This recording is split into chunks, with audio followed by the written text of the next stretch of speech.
I've been using my Blackstone E-Series indoor electric griddle so much that I wanted to pick up some accessories for it. But unfortunately, there aren't very many accessories for the E-Series, at least not yet. And I also picked up some other off-brand accessories also.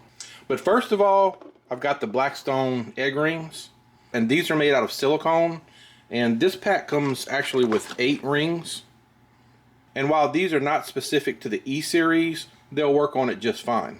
The price of the egg rings is about $20, but they do appear to be built well. And I really like the handles on these because you can lift them up to set them down, and then if you need to close the hood on the E-Series, you can push them back down.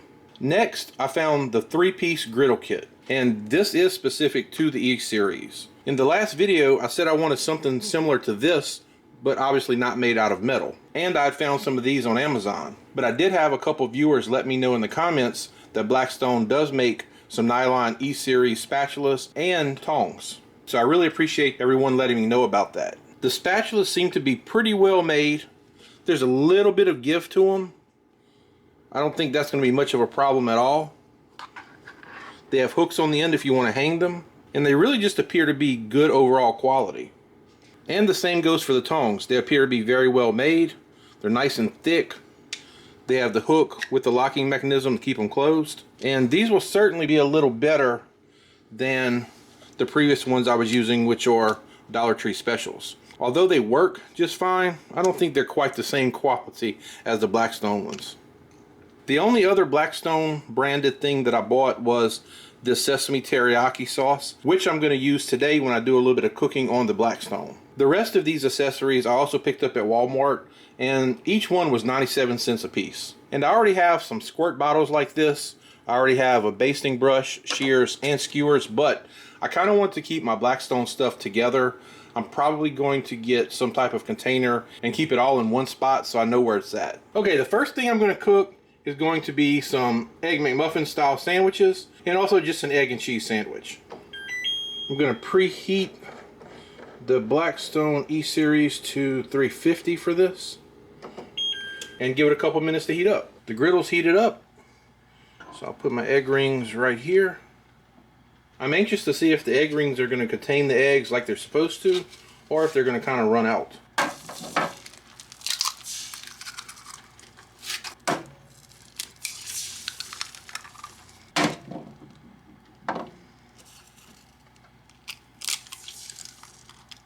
While that's going, I'm going to put some butter down for my English muffins and for my bread.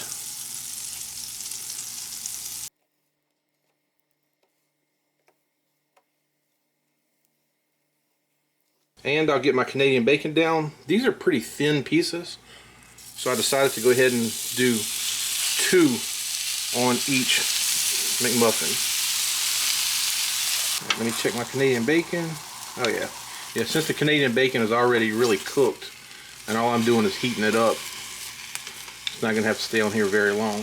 I believe my Canadian bacon is done and I don't want it overdone, so I'm going to go ahead and pull that off. And I'll stack them so that they're ready to go when everything else is done. Alright, let me flip my toast here. And I'll flip my muffins. I think they're ready to go, just to kind of heat them up on the other side.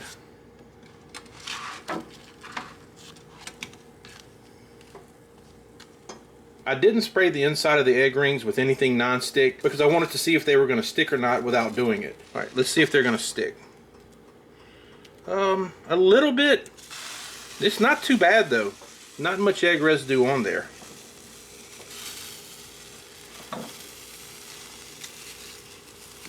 So yeah, they broke away pretty freely. Next time I may still go ahead and use some Pam just to get a little bit cleaner break on the inside.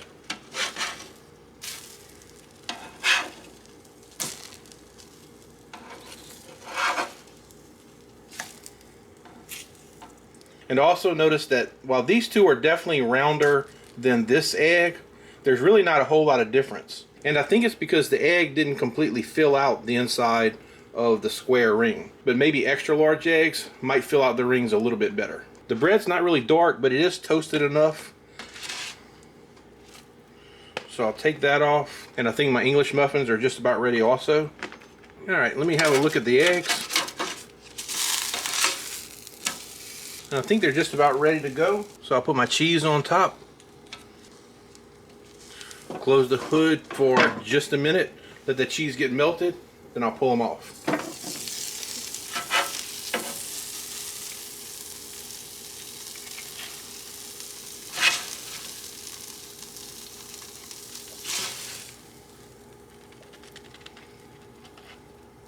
So here's my egg and cheese sandwich. I'd probably put a little mayonnaise on there. And here are my Egg McMuffins. As you can see, there's still a little bit of residue on the griddle. And as of yet, I have not had anything stick. I put some water in one of my squeeze bottles. Squirt it on. And that's really all I need to do to get anything off of there. Super, super easy.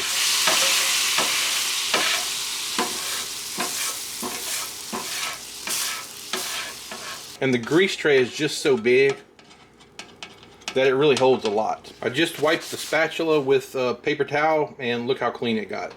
So really nothing sticking to this either. While I've got my egg rings out, I'm gonna make a little mini omelet and also some mini pancakes. First, I'm gonna put a little butter down. And I've got some chopped onion and some chopped bell pepper. I want to saute these down a little bit before they go into the mini omelet, just so they're not so crunchy. So I'll let these cook for just a minute or two, and I'll close the hood to speed it up a little bit. When I cooked pancakes on the other video, and also these pancakes, I'm just using Hungry Jack buttermilk pancake and waffle mix. And I have to tell you that it's a good thing my wife does not watch my videos, because she makes homemade pancakes, but hers are not near as good as the Hungry Jack buttermilk pancake mix.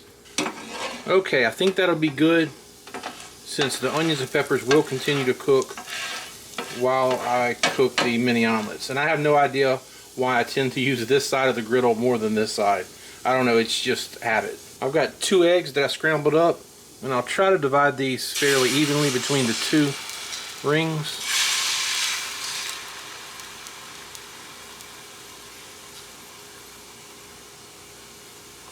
I also have some of the Canadian bacon that I used earlier, and I'll divide this up between the 2. Next, I'll put in my onions and peppers.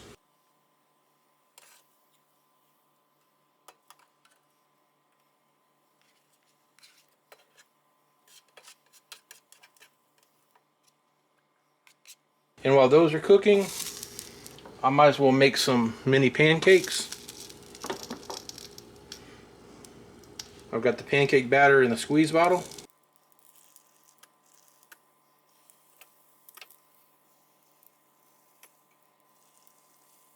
I left the temperature on 350 because I didn't want to overcook the pancakes and make them rubbery.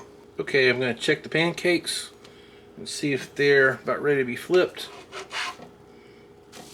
And I think they are. They do tend to stick just a little bit, but with a good shake, they really come right out. I am wondering whether these eggs are going to run a little bit when I take the rings off. They definitely still have a little ways to go here on the top, I think. Yeah, so I think I'm probably going to get a little runnage. Hopefully it won't be too bad. I think I'll wait until I pull the pancakes off, and then I'll take the rings off the eggs. Alright, I'm going to check the pancakes, and I think they are ready to go.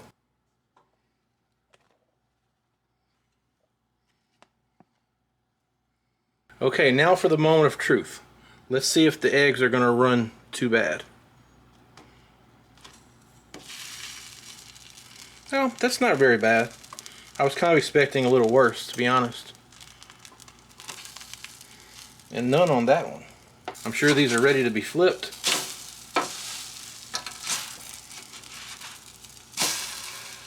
Let me check this side of the mini omelets. And I think they are good. Yep, so I'll sprinkle a little cheese on here.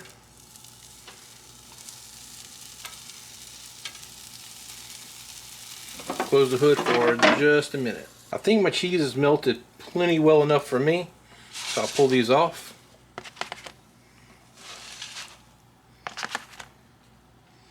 And there are my mini omelets. And I know a lot of people probably would not use the egg rings for the omelets, but I just thought it'd be something fun to try. But you could even use something like this on one of the English muffins and have a really good little sandwich.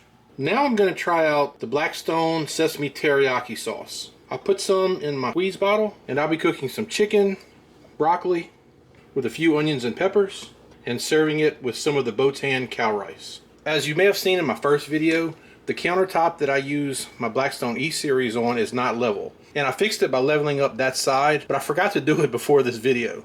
So everything is tending to run that way. So I'm going to put some oil on the griddle, and I'll put it on this side, because I think it's going to run kind of bad, and try to hurry up and get my chicken on.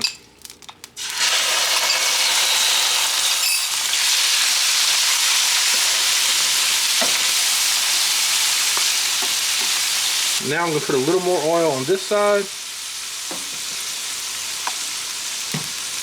and put my broccoli on and my onion and peppers.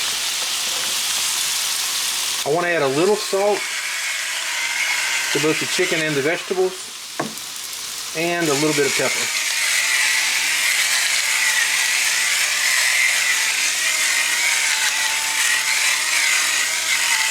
I was going to add some additional garlic powder, but after smelling the sesame teriyaki sauce, this stuff smells amazing. And I think it's going to do just fine on its own.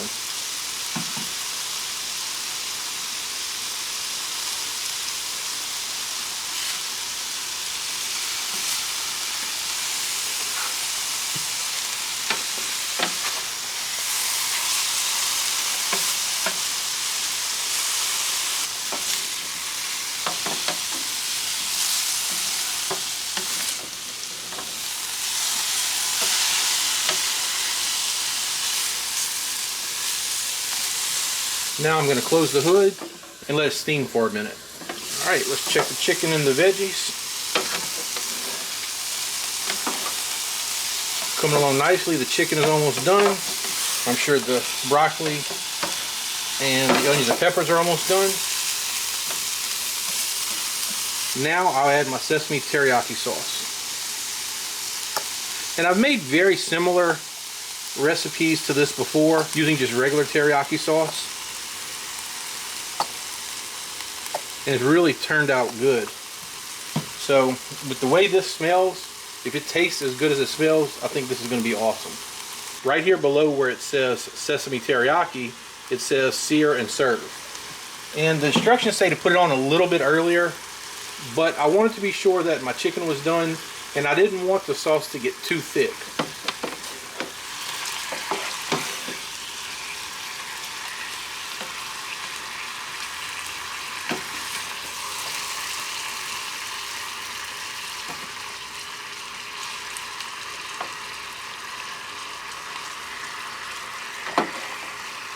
I may be cooking this at a little bit too low of a temperature, so I think I'm going to go up to about, I'm just going to crank it up to 500, and then by the time it starts heating up, it'll help some of the water evaporate, and it'll thicken up that sauce. And part of the issue is that my broccoli still has some water in it from being frozen, so that water is making my sauce not get quite as thick as I want.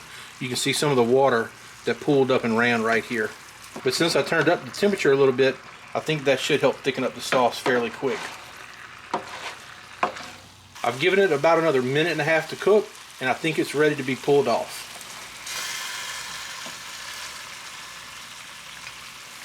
There's my chicken and broccoli.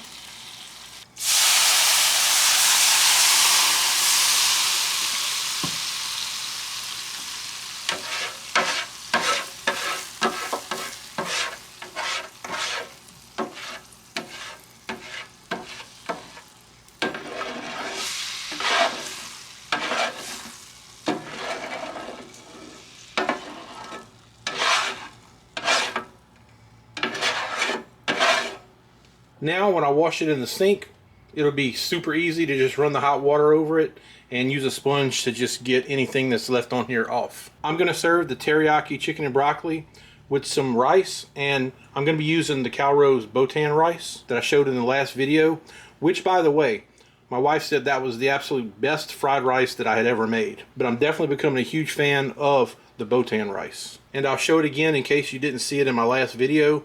But this is the bag. I get it from Walmart. So let me know down in the comments if you want to see me do any more cooking on the Blackstone E-Series, or if you're like, hey man, that's enough. We know how to use it. You don't need to show any more cooking. Just let me know, because there's a lot more things that I want to cook on it. And if I'm cooking on it anyway, I might as well be doing videos. But if no one wants to really watch these videos, there's not much point in me filming them. So that's going to do it for this video. If you liked it, please give it a thumbs up and consider subscribing to the channel. As always, I appreciate you watching, and I'll see you in the next video.